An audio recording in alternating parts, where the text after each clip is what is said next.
Anticler Castro, mga kabanat, ayon di umano sa kanya, bugbog na daw ng fake news ang ating bansa.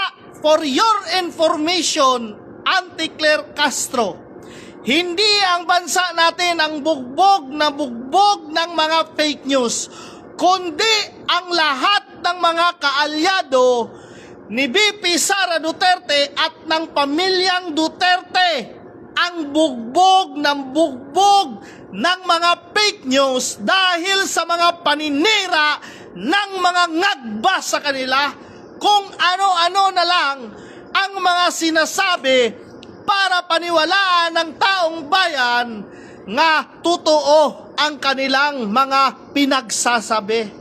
Kagaya na lamang, mga kabanat, ng hashtag Dili Inquiry, ayon sa kanila, mga kabanat, basahin natin, yang insidente sa Zamboanga, hindi sana mangyayari yan kung naayos ang ahensya DepEd sa ilalim ni VP Sara, kaso wala. Hindi natin alam kung saan napunta ang pera. Kita nyo, mga kabanat, ayon daw yan di umano, mga kabanat, kay Senator Bongo. Di ba? Hindi ang Pilipinas ang bugbog ng fake news, kundi ang kaalyado ni VP Sara Duterte at ang pamilya Duterte. Kasi gusto nyo silang papag-awayin. Gusto nyong ipamukha sa taong bayan nga hindi maganda ang relasyon ni VP Sara Duterte at ang kanyang mga kaalyado, lalong-lalo na si Senator Bongo. Di ba? Fake news yan, mga kabanat. Kahit kailan, hindi gumawa ng hakbang si Senator Bongo na ikakasira ng kanilang relasyon, at lalong-lalo na hindi magsasalita si Senator Bongo kapag hindi totoo. Di ba? Ngayon, sino ang bugbog Anticler Castro? Di ba? Malamang sa malamang. Bakit niya sinisiraan si Senator Bongo? Malamang sa malamang, binayaran ito. Bakit? Para gumawa ng fake news. Di ba? Yan ang sinasabi ko, mga kabanat. Alam natin, Senator Bongo, kilala sa buong bansa yan. Number 1 senator.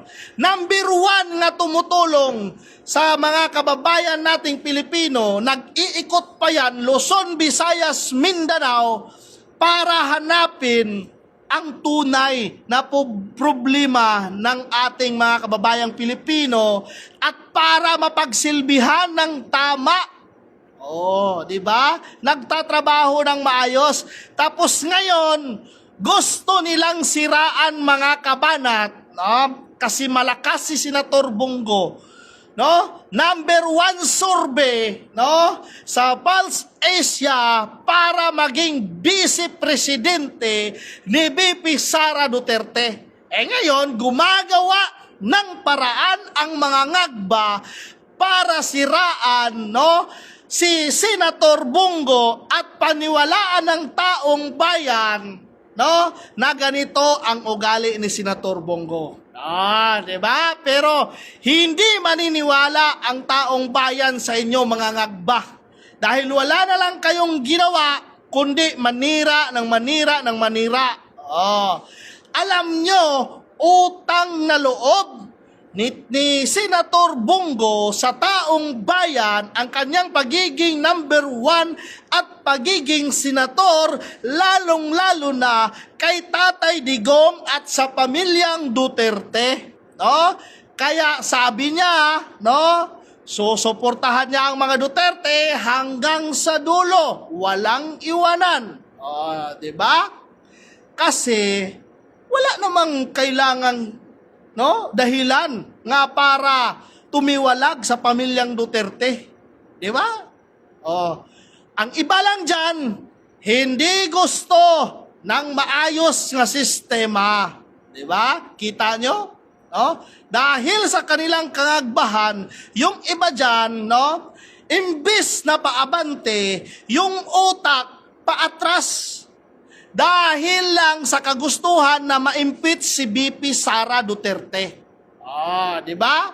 Kaya ito mga kabanat, sinasabi ko, lahat ng mga paninira nila na gusto nilang ipalabas para paniwalaan ng taong bayan na si Senator Bongo at si BP Sara Duterte ay hindi maganda ang kanilang relasyon. Nagkakamali kayo, no? Dahil hindi nyo, no, mapaniwala ang taong bayan. Dahil hindi kami nga mga ngagba para maniwala sa mga sinasabi nyo. Yun lang po mga kabanat. Maraming salamat.